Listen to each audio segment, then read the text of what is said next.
نحمده ونصلي على رسوله الكريم أما بعد فأعوذ بالله من الشيطان الرجيم بسم الله الرحمن الرحيم وإذا فعلوا فاحشة قالوا وجدنا عليها آباءنا والله أمرنا بها قل إن الله لا يأمر بالفحشاء أتقولون على الله ما لا تعلمون قل أمر ربي بالقسط وأقيموا وجوهكم عند كل مسجد وادعوه مخلصين له الدين كما بدأكم تعودون فريقا هدى وفريقا حق عليهم الضلالة إنهم اتخذوا الشياطين أولياء من دون الله ويحسبون أنهم مهتدون وَإِذَا فَعَلُوا فَاحِشَةً اور جب کرتے ہیں وہ بے حیائی قَالُوا وَجَدْنَا عَلَيْهَا آبَاءَنَا تو کہتے ہیں ہم نے پایا اس پر اپنے بڑوں کو وَاللَّهُ أَمَرَنَا بِهَا اور اللہ نے حکم دیا ہمیں اس کا نعوذ باللہ قُلْ إِنَّ اللَّهَ لَا يَأْمُرُ بِالْفَحْشَاءِ آپ فرما دیجئے بے شک اللہ تعالی حکم نہیں دیتا فحاشی کا اتقولون علی اللہ ما لا تعلمون کیوں کہتے ہو تم اللہ پر جو تم جانتے نہیں ہو قل امر ربی بالقسط آپ فرما دیجئے حکم دیا میرے رب نے انصاف کے ساتھ واقیموا وجوہکم عند کل مسجد اور قائم کرو اپنے چہروں کو ہر مسجد کے پاس وَادْعُوهُ مُخْلِصِينَ لَهُ الدِّينَ اور پکارو اس کو اس حال میں کہ خالص کرنے والے ہو اس کے لیے پکار کما بدأکم تعودون جیسا کہ پیدا کیا اس نے تمہیں ایسے ہی تم لوٹو گے بھی صحیح فریقاً ہدا ایک گروہ کو ہدایت دی وَفَرِيقًا حَقَّ عَلَيْهِمُ الضَّلَالَةُ اور ایک گروہ ثابت ہو گئی ان پر گمراہی إِنَّهُمُ اتَّخَذُوا الشَّيَاطِينَ أَوْلِيَاءَ مِن دُونِ اللَّهِ بے شک انہوں نے ٹھہرایا شیطانوں کو دوست اللہ کے علاوہ وَيَحْسَبُونَ أَنَّهُمْ مُهْتَدُونَ اور گمان کرتے ہیں کہ بے شک وہ ہدایت پانے والے ہیں سبحان ربک رب العزت عما یصفون وسلام علی المرسلین والحمد للہ رب العالمین اللہم صل علی محمد وعلی آل محمد کما صلیت علی ابراہیم وعلی آل ابراہیم انک حمید مجید اللهم بارك على محمد وعلى آل محمد كما باركت على إبراهيم وعلى آل إبراهيم إنك حميد مجيد معزز سامعین سورۃ الاعراف کا تیسرا رکوع آیت نمبر 28 29 اور 30 آپ کے سامنے تلاوت کی ہیں اللہ رب العزت ان کے مطابق صحیح بیان کی توفیق عطا فرمائے اور ہمیں قرآن و سنت پر عمل کرنے کی توفیق عطا فرمائے گزشتہ سبق میں آپ حضرات نے سنا کہ اللہ تعالیٰ نے حضرت سیدنا آدم علیہ السلام کا واقعہ بیان کیا کہ کس طرح شیطان بدبخت نے عداوت اور دشمنی کی انتہا کی اور ان سے شاہی لباس چھین لیا۔ اس کے بعد اولاد آدم کو حکم دیا کہ لباس کی نعمت کی قدر کرو جو اللہ نے تمہیں عطا فرمائی ہے، اور کہیں شیطان تمہیں اسی طرح بے لباس نہ کر دے جس طرح اس نے تمہارے ماں باپ کو جنت سے نکلوایا تھا۔ گزشتہ سبق میں ہم نے پڑھا شیطان تمہیں دیکھتا ہے، اس کا قبیلہ بھی تمہیں دیکھتا ہے، تم اس کو نہیں دیکھ پاتے، اور جو ایمان نہیں لاتے شیطان ان کے دوست بن جاتے ہیں۔ آج کے سبق میں یہ ساری بات کرنے کے بعد اب ان مشرکین کی اس جہالت پر رد کیا جو شیطان کے بہکاوے میں آ کر وہ کیا کرتے تھے اور اس کو بڑا ثواب بھی سمجھتے تھے۔ ہوا یوں کہ آپ جانتے ہیں کہ رسول اللہ صلی اللہ علیہ وسلم کے تشریف لانے سے پہلے بھی بیت اللہ کی عظمت عرب معاشرے میں یا دنیا کے اندر پھر بھی تھی۔ اللہ کے گھر کا ایک احترام تھا، لوگ اللہ کے گھر کی زیارت کے لیے آتے، لیکن مکہ مکرمہ میں عمر بن لوحی جس نے بت پرستی کی بنیاد ڈالی تھی، آپ کے علم میں ہوگا، پہلے کئی دفعہ عرض کیا ہے، سب سے پہلے تو بت وہ لے کر آیا مکہ میں، اور جس نے عبادت کرنی ہے پہلے اس کے پاس جائے، اس سے ٹائم لے اور پھر جناب عبادت کی جائے، اس بت کے وسیلے سے اللہ تک پہنچا جائے، نعوذ باللہ۔ پھر لوگ اکٹھے ہوئے، اور چونکہ عرب کے اندر ایک تھوڑا سرداری کا بھی زیادہ مسئلہ تھا، انہوں نے کہا یار اس خدا سے تھنداری بنائی ہوئی ساری عمر بن لوحی نے، انہوں نے اس سے بات کی بھئی یہ بات ٹھیک نہیں ہے کہ سب تیرے پاس ہیں، کچھ ہمارے پاس بھی اختیار ہونا چاہیے۔ چنانچہ ہر سردار کو اختیار دیا گیا، لیکن شرط یہ لگائی عمر بن لوحی نے کہ جو بت آپ نے بنانا ہے مٹیریل میں ہی دوں گا، کیونکہ پتھر میرے پاس ہیں بڑے بابرکت جو میں لے کر آیا ہوں، مٹیریل ساڈا اسی تے کم تسی بے شک اپنے گھر تعمیر کرا لو اپنا معبود۔ اس طرح پھر ہر سردار کے گھر بت بن گیا، ہر قبیلے والا اپنے سردار کے گھر جاتا اور وہاں جا کے عبادت کرتا۔ پھر لوگوں نے منت سماجت کی کہ کبھی کبھی ہمیں ایمرجنسی میں عبادت کرنی پڑتی ہے اور یہاں پہ چھٹی ہو جاتی ہے، آپ تشریف لے جاتے ہیں، تالا لگ جاتا ہے، تو پھر اس وقت ہم کیا کریں، اس لیے ہمیں چھوٹا چھوٹا ایک بت گھر میں بنانے کی اجازت بھی دی جائے۔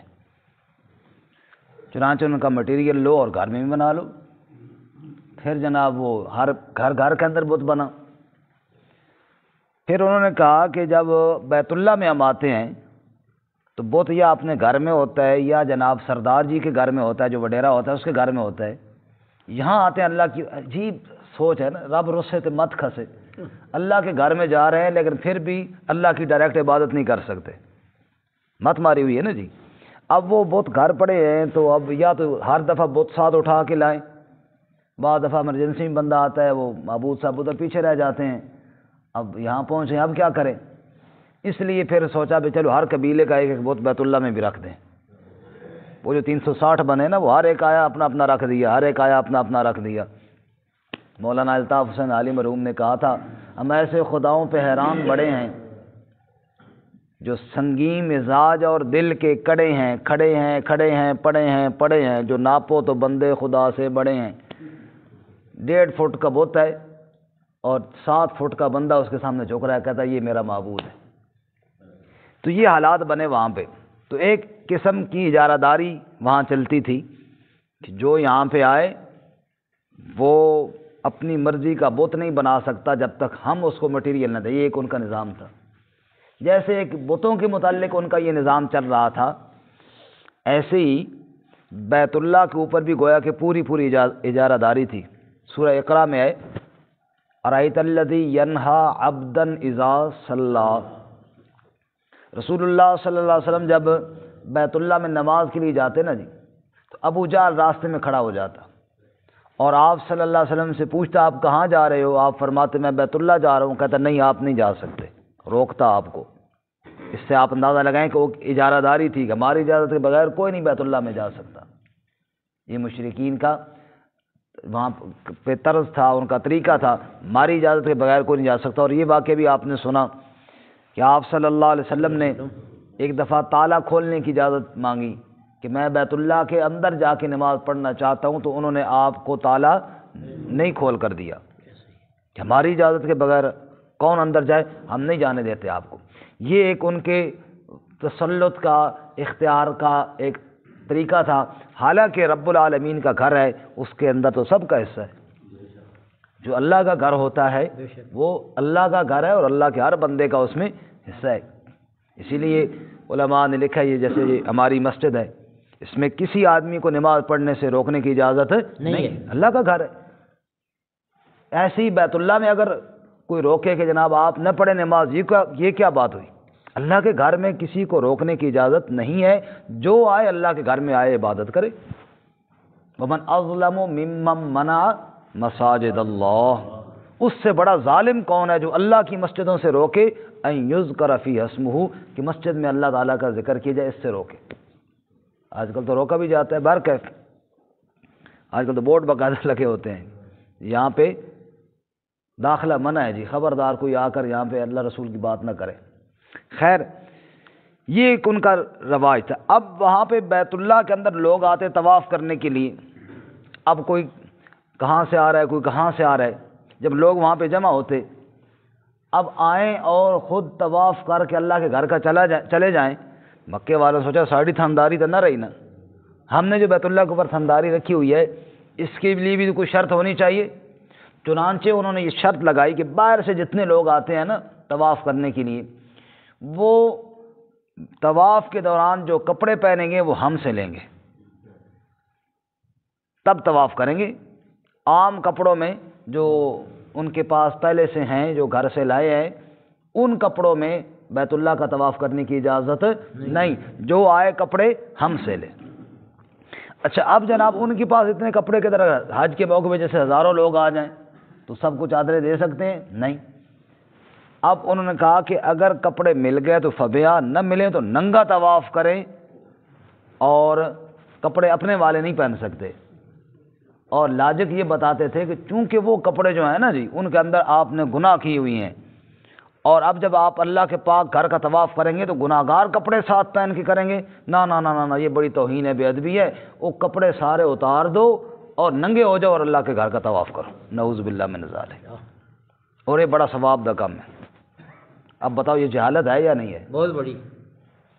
لیکن یہ جہالت اب بھی اس کے اثرات ہیں۔ آپ نے نہیں دیکھا فلاں صاحب بڑے پہنچے ہوئے نے کیونکہ کپڑے لائے ہوئے نے، ننگا ہو گیا، تو بہت اب بھی یہ ہے۔ آپ اچھا تو اب بھی یہ بات ہے، کپڑے اتارنے کو ثواب سمجھنا اور کپڑے اتارنے کو اللہ کے قرب کا ذریعہ سمجھنا، یہ بات وہاں سے اصل میں چلی ہے۔ اس جاہلانہ دور کی یہ بات ہے کہ کپڑے اتارے عریانی اور فحاشی، جیسا کہ آپ نے پہلے پڑھ لیا کہ شیطان کا مشن یہی ہے کہ وہ انسان کو ننگا کرے۔ اور ایک اور بات آپ کو بتاؤں، آپ مسجد سے باہر نکلے، بازار جائیں، ادھر جائیں ادھر جائیں، دیکھو ہر وقت شیطان کا خطرہ ہے یا نہیں ہے؟ لیکن جب ہم واش روم میں جاتے ہیں، لیٹرین میں جاتے ہیں، اس وقت کی دعا کیا ہے؟ اللہم انی اعوذ بک من الخبث والخبائث، گندے جنوں اور جننیوں سے پناہ اس وقت مانگنے حکم دیا گیا۔ کیوں؟ اس وقت بندہ عریاں ہوتا ہے، ننگا ہوتا ہے، اس وقت بندہ عریاں ہوتا ہے، اور جب بندہ عریاں ہوتا ہے اس وقت شیطان کا حملہ بھی زیادہ ہوتا ہے۔ آپ اندازہ کریں، شریعت کی آپ باقی دعائیں بھی دیکھیں نا، لیکن جب ننگا ہوتا ہے اس وقت اللہ تعالیٰ کے نبی صلی اللہ علیہ وسلم نے دعا سکھائی ہے، اب پناہ مانگو اے اللہ گندے جنوں اور گندی جننیوں سے، شیطانوں سے میں تیری پناہ مانگتا ہوں۔ جب بندہ عریاں ہوتا ہے شیطان کا حملہ ہوتا ہے۔ حدیث پاک میں آتا ہے، رسول اللہ صلی اللہ علیہ وسلم نے ارشاد فرمایا کہ جب انسان قضاء حاجت کے لیے جاتا ہے تو شیطان اس وقت اس کے ساتھ چھیڑ چھاڑ کرتا ہے، اس لیے دعا پڑھنی بہت ضروری ہے۔ بچوں کو بھی یاد کروائیں، خود بھی پڑھیں، اہتمام کریں۔ کیوں کہ عریانی کے وقت شیطان کا حملہ ہوتا ہے، تو لہٰذا عریان ہونا، ننگا ہونا، یہ شیطان کو خوش کرنے والی بات ہے، رحمان کو خوش کرنے والی بات نہیں ہے۔ اور اگر کوئی کہتا ہے کہ اس کے ذریعے رحمان کا قرب ہوتا ہے تو یہ وہی طریقہ ہے جاہلانہ جو زمانہ جہالت میں تھا۔ اچھا، اب جناب بیت اللہ کا طواف ہو رہا ہے اور ننگا ہو رہا ہے، اللہ کے گھر میں طواف ہو رہا ہے، ننگا ہو رہا ہے۔ علماء نے لکھا ہے کہ پھر لوگوں نے ان کو تان بھی کیا کہ یہ عجیب بات ہے، گھر ہے اللہ کا، مرد اور عورتیں ننگے۔ تب انہوں نے اتنی بات کی کہ اچھا ایسے کریں، مرد دن کو کر لیا کرے، عورتیں رات کو کر لیا کرے، لیکن ہیں تو ننگے نا۔ اب اللہ تعالیٰ نے اس فحاشی اور اس بے حیائی کا تذکرہ یہاں پر کیا کہ شیطان نے کیا کہا تھا، میں ان کو ننگا کروں گا، اور انہوں نے ننگے پن کو ثواب سمجھ لیا، نعوذ باللہ من ذالک۔ اب بات سمجھ میں آئی؟ کیا فرمایا؟ وَإِذَا فَعَلُوا فَاحِشَةً، اور جب وہ بے حیائی کرتے ہیں، ننگے پن کو اللہ نے کیا فرمایا؟ فاحشہ۔ وَإِذَا فَعَلُوا فَاحِشَةً، اور جب وہ بے حیائی کرتے ہیں، قَالُوا وَجَدْنَا عَلَيْهَا آبَاءَنَا، پوچھو جی کیوں کرتے ہو؟ وہ جی ہم نے اس پر اپنے بڑوں کو پایا، ہمارا طریقہ چلا آ رہا ہے جی، کپڑے لینے ہیں تو ہم سے لو ورنہ ننگا طواف کرو، یہ ہمارا طریقہ چلا آ رہا ہے جی۔ وجدنا علیہا آباءنا، کہتے ہم نے اپنے بڑوں کو اس پر پایا، اور واللہ امرنا بہا، اللہ نے ہمیں حکم دیا اس کا، کہو استغفر اللہ، نعوذ باللہ۔ ایک چوری اور ایک سینہ زوری، ایک اتنا بڑا گناہ اور دوسرا اس گناہ کی، گھٹیا گناہ کی نسبت اللہ کی طرف کرنا، نعوذ باللہ من ذالک۔ واللہ امرنا بہا، کہتے ہیں جی اللہ نے حکم دیا ہمیں اس بات کا، قل، جواب دے میرے پاک پیغمبر صلی اللہ علیہ وسلم، کہہ دیجئے ان اللہ لا یأمر بالفحشاء، بے شک اللہ فحاشی کا حکم نہیں دیتا۔ کیوں جھوٹ بولتے ہو، کیوں غلط بیانی کرتے ہو؟ اللہ فحاشی اور عریانی کا حکم نہیں دیتا، اللہ تعالیٰ نے تو ستر پوشی کا حکم دیا ہے، اللہ تعالیٰ نے تو پردہ پوشی کا حکم دیا ہے، ننگا ہونے کا، فحاشی کا حکم کبھی اللہ نے نہیں دیا۔ اتقولون علی اللہ ما لا تعلمون، کیوں کہتے ہو اللہ پر وہ جھوٹ جس کو تم جانتے نہیں ہو؟ اللہ کے بارے میں غلط بیانی کیوں کرتے ہو؟ جرم کرو لیکن جرم کا ذمہ اللہ پر تو نہ ڈالو نا ظالموں۔ یہ بالکل اسی طرح ہے جیسے پہلے دوسرے پارے میں اللہ تعالیٰ فرماتے کہ تم نے اللہ کے نام کو ڈھال بنا رکھا ہے، قسموں میں اللہ کے نام کو ڈھال استعمال کرتے ہو، ان تبروا وتتقوا وتصلحوا بین الناس، اللہ کی قسم میں نے نیکی نہیں کرنی فلانے کے ساتھ، اللہ کی قسم میں نے صلح نہیں کرانی، اللہ کی قسم میں نے سیدھا کام کوئی نہیں کرنا، وہ اللہ کا نام استعمال کرتے ہو پٹھے کاموں میں۔ تو اللہ فرماتے ہیں کتنا بڑا تم غلط کام کرتے ہو، کرتے فحاشی ہو اور نام اس پر اللہ کے استعمال کرتے ہو، نعوذ باللہ من ذالک۔ قل امر ربی بالقسط، بتا میرے پاک پیغمبر صلی اللہ علیہ وسلم، بتا دے دنیا والوں کو، امر ربی بالقسط، میرا رب تو انصاف کا حکم دیتا ہے، میرا رب تو عدل کا حکم دیتا ہے، میرا رب تو حیا کا حکم دیتا ہے، میرا رب کبھی بے حیائی کا حکم نہیں دیتا۔ اور سنو اللہ کا حکم کیا ہے، وَأَقِيمُوا وُجُوهَكُمْ عِنْدَ كُلِّ مسجد، بیت اللہ تو بیت اللہ ہے، وہ تو بڑی عظمتوں والا ہے، رب تو کہتا ہے ہر مسجد میں آؤ تو چہرہ رب کے سامنے جھکا دیا کرو، شرم کے ساتھ اور ادب کے ساتھ رب کے سامنے چہرہ جھکاؤ، وَادْعُوهُ مُخْلِصِينَ لَهُ الدِّينَ، اور اللہ کی پکار کرو، خالص اس کی پکار کیا کرو۔ رب تو کہتا ہے بیت اللہ میں آؤ، خالص میری پکار کرو اور کہو لبیک اللہم لبیک لبیک لا شریک لک لبیک ان الحمد والنعمت لک والملک لا شریک لک۔ رب کہتا ہے وَادْعُوهُ مُخْلِصِينَ لَهُ الدِّينَ، میرے در پر آؤ تو کہے اے اللہ میں حاضر ہوں، اے اللہ میں حاضر ہوں، اللہم لبیک، اے اللہ میں حاضر ہوں، لا شریک لک لبیک، تیرا کوئی شریک نہیں، میں حاضر ہوں، ان الحمد والنعمت لک والملک، تعریفیں بھی یا اللہ تیرے لیے، نعمتیں بھی یا اللہ تیری ہیں، ملک بھی یا اللہ تیری ہے، لا شریک لک، تیرا کوئی شریک، فرمایا اس طرح آؤ میرے در پہ آؤ، وَادْعُوهُ مُخْلِصِينَ لَهُ الدِّينَ، خالص میری پکار کرو جیسے گوبر اور خون کے بیچ سے دودھ کی دھار خالص اللہ نکالتا ہے، ایسے ہی شرک اور ریاکاری کے بیچ سے، فحاشی اور عریانی کے بیچ سے خالص میری عبادت تو کر کے دکھا دے۔ وَادْعُوهُ مُخْلِصِينَ لَهُ الدِّينَ كَمَا بَدَأَكُمْ تَعُودُونَ، جیسے اللہ نے تمہیں پیدا کیا ایسے ہی تم لوٹو گے بھی صحیح، لوٹائے جاؤ گے بھی صحیح۔ سب نے رب کی بارگاہ میں جانا ہے، کیوں اللہ کے بارے میں جھوٹ بولتے ہو؟ کل رب کو کیا منہ دکھاؤ گے؟ جب بارگاہ الہی میں پیش ہوگے تب اللہ سوال کرے گا، میں نے تو شرم اور حیا کا حکم دیا تھا، ظالموں بے حیائی بھی کرتے تھے اور نام بھی میرا لیتے تھے، نعوذ باللہ۔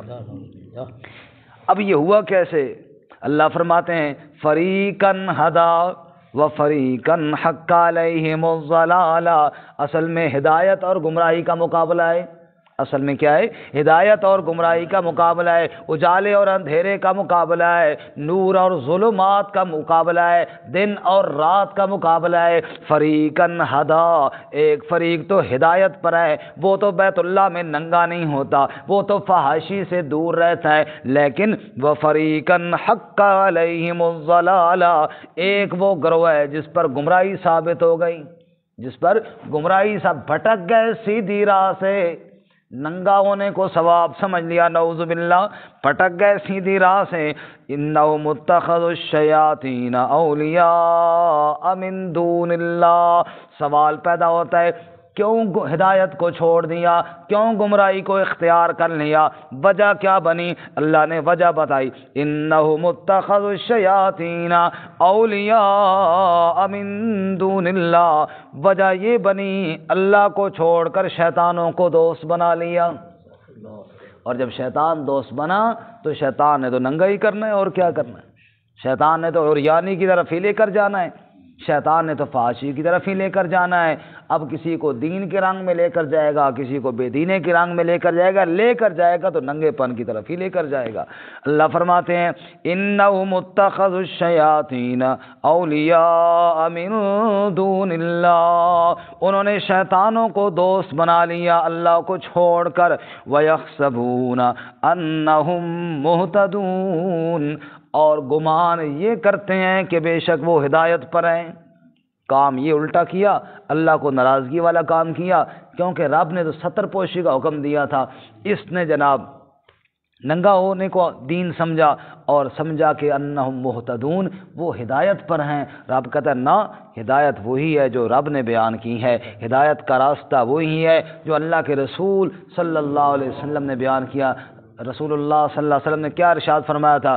فَإِنَّ أَصْدَقَ الْحَدِيثِ کتاب اللہ، سب سے سچی بات اللہ کی کتاب کی ہے، وَخَيْرَ الْهَدْيِ هَدْيُ الْأَنْبِيَاءِ، اور سب سے بہترین رہنمائی وہ ہے جس راہ پر انبیاء نے رہنمائی کی ہے، اللہ کے نبیوں نے جس راہ پر رہنمائی کی ہے۔ وَخَيْرَ السُّنَنِ سُنَّتُ محمد مصطفیٰ صلی اللہ علیہ وسلم، اور طریقوں میں سب سے بہتر طریقہ وہ حضرت محمد مصطفیٰ صلی اللہ علیہ وسلم کا طریقہ ہے۔ اس لیے فرمایا وَيَحْسَبُونَ أَنَّهُمْ مُهْتَدُونَ، نہ جو کام نبیوں نے کہا، نہ جو کام اللہ تعالیٰ کا حکم ہوا وہ کام کریں اور سمجھے کہ ہدایت پر ہیں۔ فرمایا ایسے ہدایت نہیں ملتی، یہ گمراہی ملتی ہے، ہدایت اسی راہ پر ملتی ہے جو اللہ کے انبیاء نے بتائی ہے۔ اللہ ہمیں قرآن و سنت پہ عمل کی توفیق عطا فرمائے۔ ترجمہ دوبارہ سنیں۔ وَإِذَا فَعَلُوا فَاحِشَةً، اور جب وہ فحاشی کرتے ہیں، قَالُوا وَجَدْنَا عَلَيْهَا آبَاءَنَا، کہتے ہیں ہم نے اس پر اپنے بڑوں کو پایا، وَاللَّهُ أَمَرَنَا بِهَا، اور اللہ نے حکم دیا اس کا۔ قل، آپ فرما دیجئے، ان اللہ لا یأمر بالفحشاء، بے شک اللہ تعالیٰ حکم نہیں دیتا فحاشی کا۔ اتقولون علی اللہ ما لا تعلمون، کیوں کہتے ہو اللہ پر جو جانتے نہیں۔ قل امر ربی بالقسط، آپ کہہ دیجئے حکم دیا میرے رب نے انصاف کے ساتھ۔ واقیموا وجوہکم عند کل مسجد، اور قائم کرو اپنے چہروں کو ہر مسجد کے پاس۔ وادعوہ ودعوہ مخلصین لہ الدین، اور پکارو اس کو خالص کرنے والے اس کے لیے پکار، کما بداکم تعودون، جیسا پیدا کیا تمہیں ایسے ہی تم لوٹو گے بھی صحیح، فریقاً ہدا و فریقاً حق علیہم الضلالہ، ایک گروہ اس نے ہدایت پائی، اس کو اللہ نے ہدایت دی، اور دوسرا گروہ ثابت ہو گئی ان پر گمراہی۔ انہم اتخذوا الشیاطین اولیاء من دون اللہ، بے شک انہوں نے ٹھہرایا شیطانوں کو دوست اللہ کے علاوہ، ویحسبون انہم مہتدون، اور گمان یہ کرتے ہیں کہ بے شک وہ ہدایت پانے والے ہیں۔